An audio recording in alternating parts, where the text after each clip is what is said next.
We're back. That is Bill Colarulo hanging out with us today. I am Rob Ellis. We are Sports Take. Let's hit the like button if we could. My friends, appreciate it. All right, so Bill, let's look at the Niners. 8-3 record. They've won 3 straight.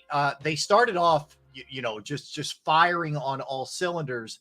Then they hit a bit of a lull period, which was kind of surprising in some senses. They did have some injuries mixed in there. There was the concussion for Purdy, which I think played a little bit of a role in this thing. But they went on the road October 15th, lost to Cleveland with P.J. Walker quarterbacking for Cleveland. They lost at Minnesota with the following week, and then they lost to Cincinnati at home. That was still Joe Burrow, by the way. That was 31-17. But they started off the season winning 5 in a row, including smashing Dallas 42-10. They had the bye week after those 3 straight losses. Then they come back and they've won at Jacksonville convincingly, 34-3. They've beaten Tampa 27-14, and then they went to Seattle on Thanksgiving night and won 31-13. So we're looking at a team that was scorching, cooled, hot again as they enter this Eagles game. Give me your overall impressions of the Niners, and then we'll dig into some numbers and some individuals. I think they're a really good team. I think they're a really good team. I mean, you could look at it. They did lose 3 straight. I know they didn't have Trent Williams in those games. I don't think they had Deebo Samuel in a couple of those games as well. But they're good on both sides of the football. They have a really good offense. They got a lot of playmakers on the offensive side of the ball. Brock Purdy's a quarterback where I was one of those guys saying, okay, just wait till he comes back down to earth. Just wait till he comes back down to earth. Well, he's not coming back down to earth. He is a good quarterback, and it looks like he's going to stay as a good quarterback in this league. And their defense is still a very dominant defense, and they just keep adding pieces to that defensive line, and they have crushed teams. I mean, the one silver lining is I went and looked at some of the teams they've beaten.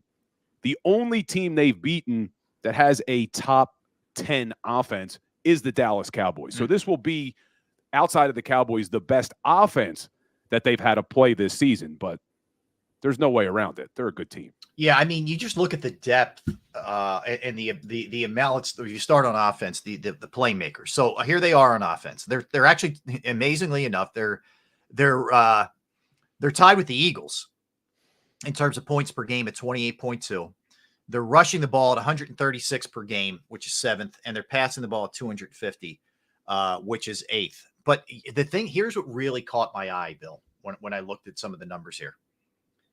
As much as we want to heap praise, rightfully so, on Jalen Hurts MVP talk, I'm just going to say it. Tell me why Purdy isn't in the MVP discussion. Purdy's thrown for 2,871 passing yards, 19 touchdowns, only 6 picks. He's completing 70.2% of his passes. He's got a 112 passer rating. Like, why isn't he talked about? Is it because he was Mr. Irrelevant? I don't know. I mean, he's been awesome so far this year. He has been awesome. He really has. And I think there's 2 reasons. Number one, a lot of your national analysts don't like to do what I just did, which is say, hey, look, I was waiting for him to come back down to earth, and he hasn't, and admitting when they were wrong. And everybody was wrong about this guy. No one drafted him. Like you said, he was Mr. Irrelevant. So I don't think people like to admit, hey, we were wrong about this quarterback when he was coming out of college. And I think the other part is some of the things that were said about Jalen Hurts last year. He was a system quarterback. I think a lot of people knock Brock Purdy because it is the Kyle Shanahan system. And it is. The reason he's succeeded so well is because he's perfect for that system. I don't think that should be a negative, though, against Brock Purdy. He does very well in this Kyle Shanahan system, and it is important.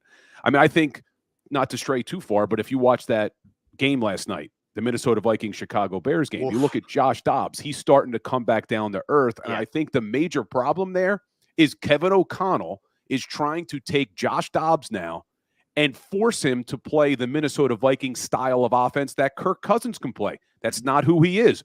When they had no prep time and Josh Dobbs came right in off the street, he played some of his best football. Now you're trying to make him play a system he's not good at. So I don't think that should be a knock on Brock Purdy. He just runs this offense really well. Yeah, that's the thing. I think the word game manager is thrown around a lot, and it's the dirty words. I don't think it's dirty words. I think a lot of times it means the guy's playing smart, number one.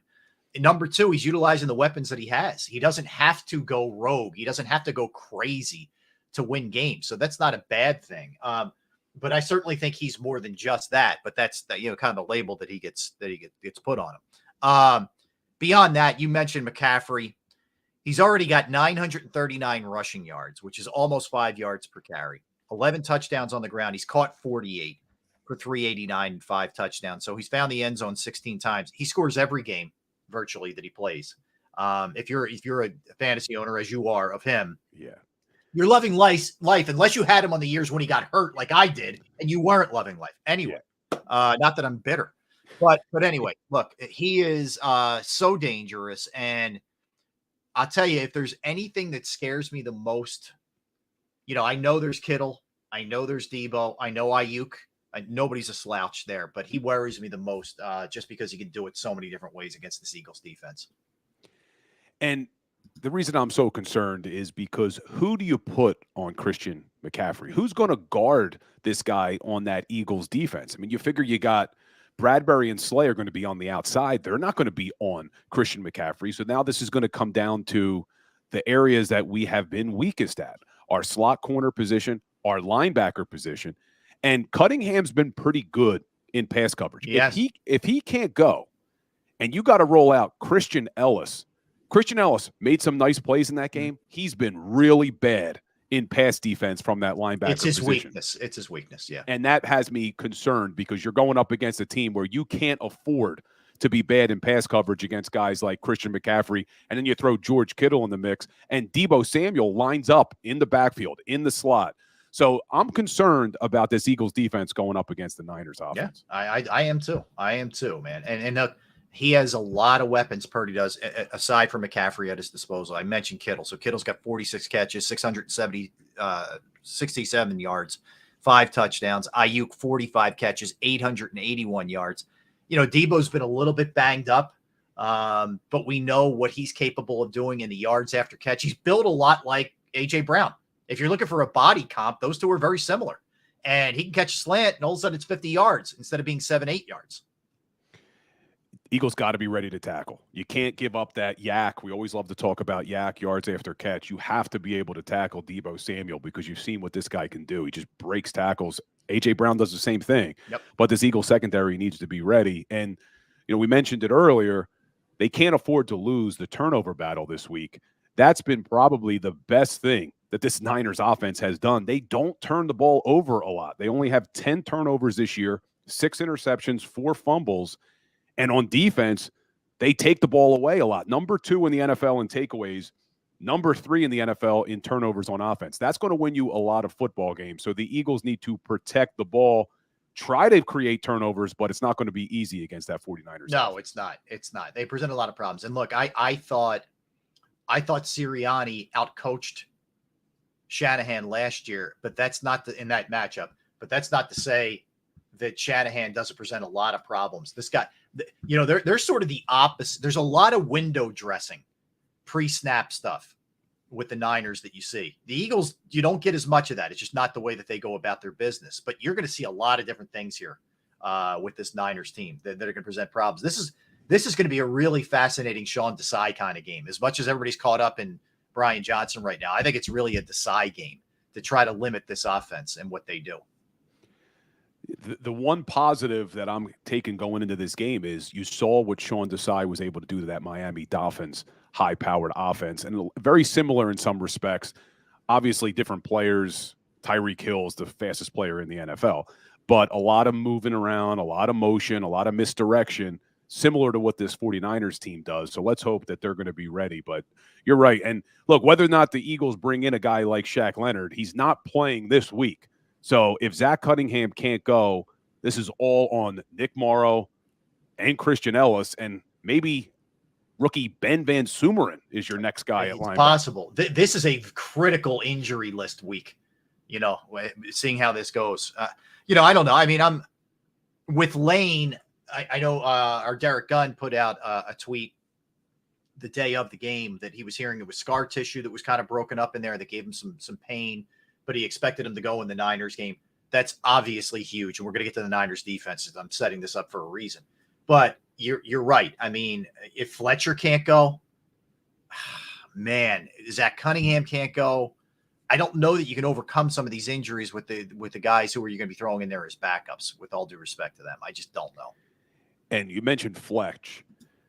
We heap a bunch of praise on these young guys, as we should, with Jordan Davis and Jalen Carter. And I think some people aren't realizing how good Fletcher Cox has been this season. And he's playing over 70% of the snaps. He's playing a lot of football, and he's playing really well. It almost was like these young guys fired him up, where he said, hey, look, I'm still all-pro Fletcher Cox, and he's been playing a lot. So he would be a big loss.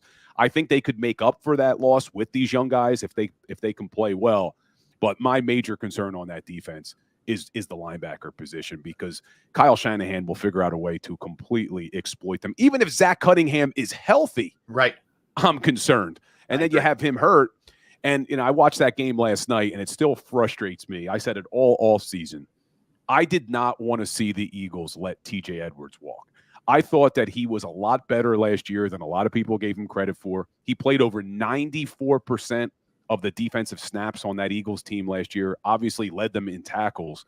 But you went into this season with all of your hopes on the Kobe Dean, a guy who had only played 34 snaps. So I just would have loved to have seen them bring back TJ Edwards. Thankfully, they luck out a little bit. In Nick Morrow, they cut him. Nobody picks him up. They're able to bring him back. He's playing well. Zach Cunningham, they find somehow off the street. Literally on the street. Yeah, just unsigned. Yeah. In training camp. But now you're seeing what happens. There's just really no depth at that position. So I wish that's the one area we know. This team, they love to build on the offensive and defensive line. They don't really value the linebacker position, but I just hope that doesn't come back to haunt us here. No, I hear you. All right, let's look at their defense. They add Hargrave. Paid him a lot of money, but they add Hargrave to that defensive line, and he has 6 sacks this season from the defensive tackle position. They have Nick Bosa, who we know, what trouble he can be, with the 8 sacks this season.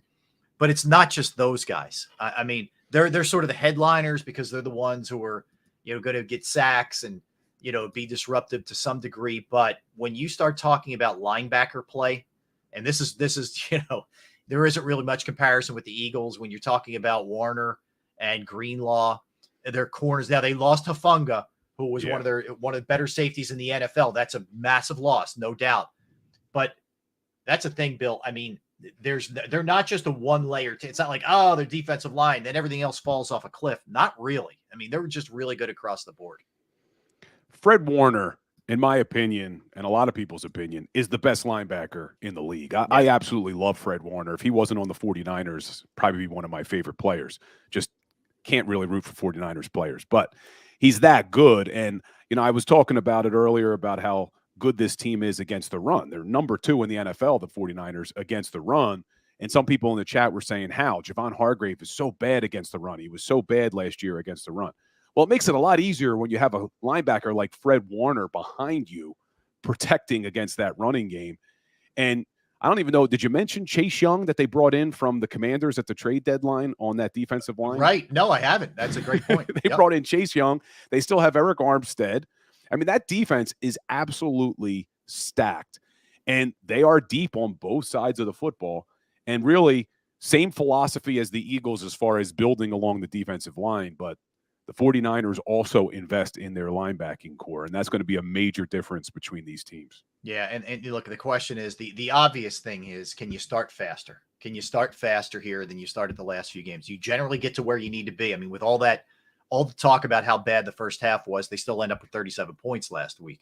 But you got to start a little bit faster. You don't want to be digging the hole that you've dug a couple of times against this team. I don't see that being feasible against this Niners team with what they're able to do. Getting into it, getting down 10 at the half or getting down 10 in the third quarter or whatever. I don't think it's, again, at some point, I don't want to say luck because it hasn't been luck, but your good fortune to an extent runs out if you keep pushing that thing too much. No doubt. They have to play a full game. They can't only play a half of football. And Farzy actually said to me when we were watching the game after that first half against Buffalo, he said the good thing about the Eagles is they don't have bad games. They just have bad halves, which is great. Yeah.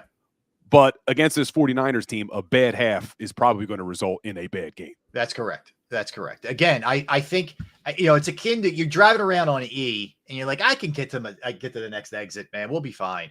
And then you're like, yeah, screw it. Let's try and go for a couple more exits. It's Kramer, when he's driving around in the car. I don't think you want to keep doing that because eventually you are going to run out of gas against a team like this. But the good thing is, as I mentioned earlier, it looks like Jalen's healthier. I know he's still got the little sleeve on, but he doesn't have a brace. They're calling more runs. There was a little bit more mesh stuff, a little more RPO stuff, although the one was not executed properly, obviously.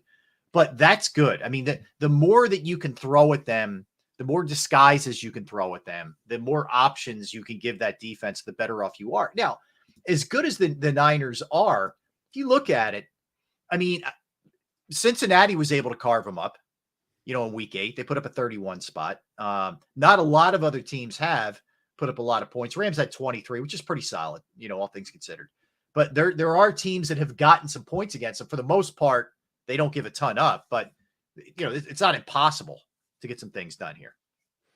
Yeah, you look, the Browns put up 160 yards on the ground. Yeah. Cincinnati Bengals put up 134 yards on the ground. So teams have had some success on the ground against them, but it's not easy. It's not easy. But one thing that we've kind of seen really outside of the Jets game, I'm considering that an outlier because of all those turnovers, but no one's really been able to shut down this Eagles offense for 4 quarters. They do have that much talent. So really I think the Eagles are going to put up points. I don't think the Niners defense, as good as they are, is going to be able to completely shut them down. But I just hope they don't get outscored. I know that sounds simple because it's, hey, you can't get outscored. But I just hope that our defense shows up and can shut down this Niners offense. I'm not as concerned. As good as the Niners defense is, I do think our offense will be able to put up points. I just hope our defense shows up and can shut down their offense. Swing it back to Purdy. Are you to the point where you fully trust him in a huge spot?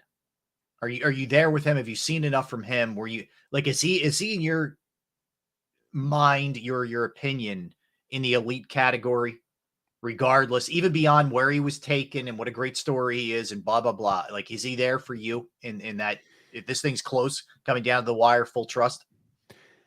I would trust Purdy. And I said this kind of after they lost their 3 games in a row, and then they went on their bye week, and they came out against the Jacksonville Jaguars. I said, hey, now we're going to learn who Brock Purdy is. How does he handle adversity? He finally had some bad games strung together in a row.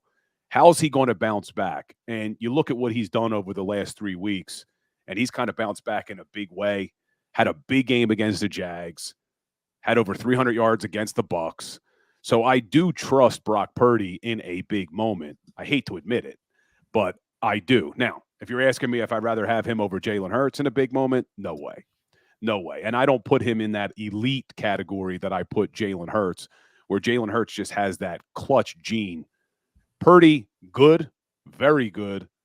Trust him. I don't think he's going to lose a game for the 49ers, but I don't put him anywhere near Jalen Hurts' level. Yeah, and this is what, if you're banking on your reasons for why the Eagles win the game, I know they'll play against each other, but if you're asking me which quarterback I would prefer in a head-to-head, I would take Jalen Hurts. If you're asking me which coach, Sirianni outcoached Shanahan last year.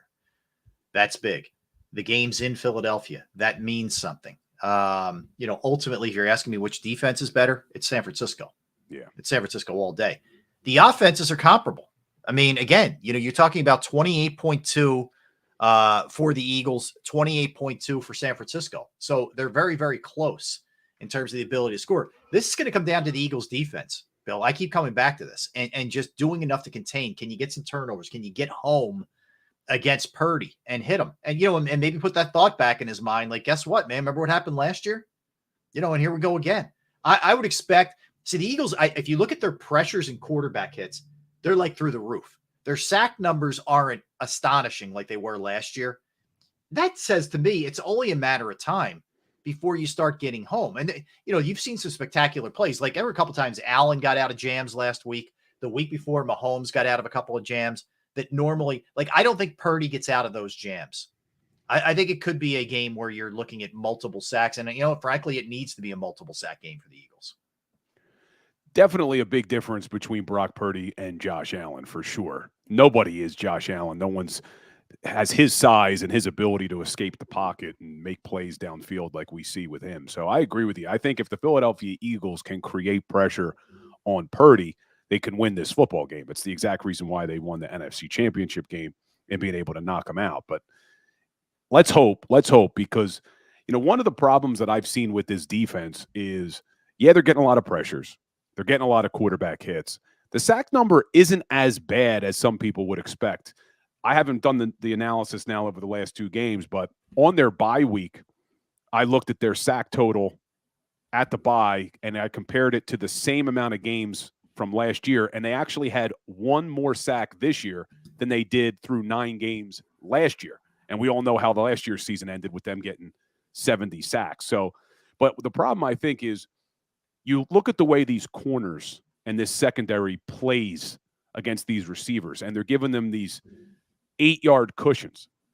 So quarterbacks are able to get rid of the ball quicker when they start to experience pressure. And we talk about this a lot, me and Seth Joyner, during the games. Seth would love to see these corners get up in these receivers' face, put pressure, force the quarterback to have to make a decision when he's getting pressured, when you got corners in their face. They haven't really done that this year. They've given these guys an opportunity to get rid of the football and not take the sack. So you're seeing a lot of pressures, a lot of hits, but not as many sacks as I think we're all hoping. Maybe this week they get up in their face, but it just doesn't seem to be the type of defense that Sean Desai and even Nick Sirianni want them to play. Yeah, I mean, look, there were a couple times I think Desai's a little bit more aggressive than Gannon. Ultimately, I don't know that people fully grasp that this is what the organization wants to do. Yeah. They hire guys who run a certain scheme because they don't want to give up big plays. I'm not going to say never, but I don't think you're going to see anybody come in here to run the defense who's going to be a Jim Johnson, aggressive, Wink Martindale, balls to the wall, send the house. They don't believe in that kind of thing. But I do think Desai is more aggressive in terms of being willing to send some extra people, some extra bodies than Gannon was. Now, maybe some of that is out of necessity, whatever. But the problem, too, is when you send extra pressure, do you really want this secondary in zero coverage where it's like one-on-one stuff? I don't know that you do. I'm encouraged by, I thought Bradbury and Slay played very well last week. And maybe they're starting to get their act together some. But it's been a tough year for those 2 guys, especially Bradbury. And he was much better last week. But all things told, it's been a tough year. Yeah, I was concerned that maybe Bradbury and Slay were starting to take a step back. They are both over 30. Yeah. And you could start to lose a step quickly in this league. But I agree with you. I think they played a lot better of a football game. But when you talk about blitzing the quarterback, it is, I know fans in this town all remember the Buddy Ryan era and want that gangrene back, but you just don't blitz a lot anymore in the NFL. That's not the modern day NFL. And this Philadelphia Eagles team, I'm looking at the numbers now, their blitz percentage is 23.2%. And that puts them about middle of the pack in the NFL. There's only a handful of teams that blitz over 30% of the time. There's only 2 teams that blitz more than 40%. And you mentioned Wink Martindale for the Giants. He blitzes 41%. And then the Minnesota Vikings, is that Brian Flores is their D coordinator now? That is correct. He blitzes 43% of the time. So there's not many defensive coordinators who do it. And I'll tell you what, man, you couldn't pay me to have Wink Martindale as my defensive coordinator. I don't like that style of defense. I know it's an exciting thing for fans to watch. Say, hey, blitz the quarterback, blitz the quarterback. The quarterbacks in this league are just too damn good now. Yep. Against the blitz. As are the coordinators. They're seeing what's going on. Yeah, they will just pick you apart. And you look at last year's numbers, Gannon blitzed 22% of the time, which was 15th in the NFL. This year, Sean Desai's blitzed 23%, which is right around the same number, middle of the pack. So, yep. Yeah. I mean, but that's what it's going to be. It's not going to change. That again, that comes from above. That is the organizational philosophy as far as that stuff goes. What's interesting, Rob, is I think if people talked about that Jets defense. A lot of people talk about how good the Jets defense is, how good of a defensive coach Robert Saleh is. Mm-hmm.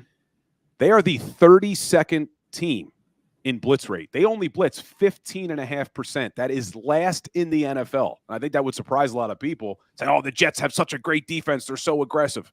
They don't blitz a lot. But the thing is, the other part is you don't need if you have a really good defensive line like the Eagles do, like the Jets do, you don't need to blitz a ton. Yeah. Blitzing is done when you can't get pressure with your front 4 or 5, depending on whatever your alignment is, or your 3, or however you go about it. The Eagles, that's one of they invest a lot of money and resources in their defensive line. You think about it.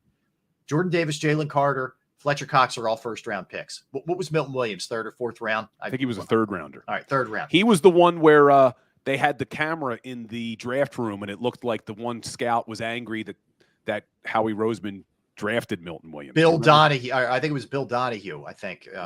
Anyway, or Tom Donahue. Tom Donahoe from who was in Pittsburgh forever. Yes, I agree. Yes. But beyond that, Brandon Graham's a first-rounder. Hassan Reddick was even though he's a free agent, but he was a first round. Like my point is they have major resources, both financially and in draft capital, in that defensive line for a reason, because they believe that front can get home without having to send extra pressure. That's part of the philosophy. That's why the Jets don't blitz a lot. That's why a lot of teams who have a good defensive front don't blitz a lot, because those guys get home. Bottom line. All right. Yeah, and I see people in the chat real quick talking about Kansas City, that Steve Spagnuolo blitzes a lot. Yep. Kansas City blitzes 34% of the time, which is 6th in the NFL. So they do blitz a lot more than the Philadelphia Eagles, but not by much. I mean, still only 34% compared to 23% for the Eagles. Absolutely. All right, let's get a timeout. We'll talk a little Sixers, Bill.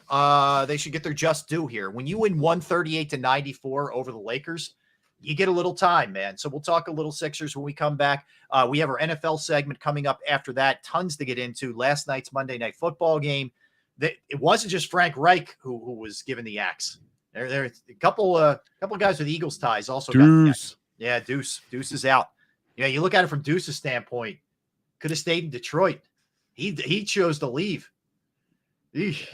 Yeah. All right. So we'll talk about that as well. A lot of other stuff to get into on this Tuesday. He is Bill Colarulo. I am Rob Ellis. We are Sports Take, JAKIB Sports YouTube Network. I want to tell you about Pro Action Restoration. You guys know I've been going through some stuff here at the house because of a flood from one bathroom, which went into another bathroom and caused damage to my ceiling, to my walls, to my carpet, you name it.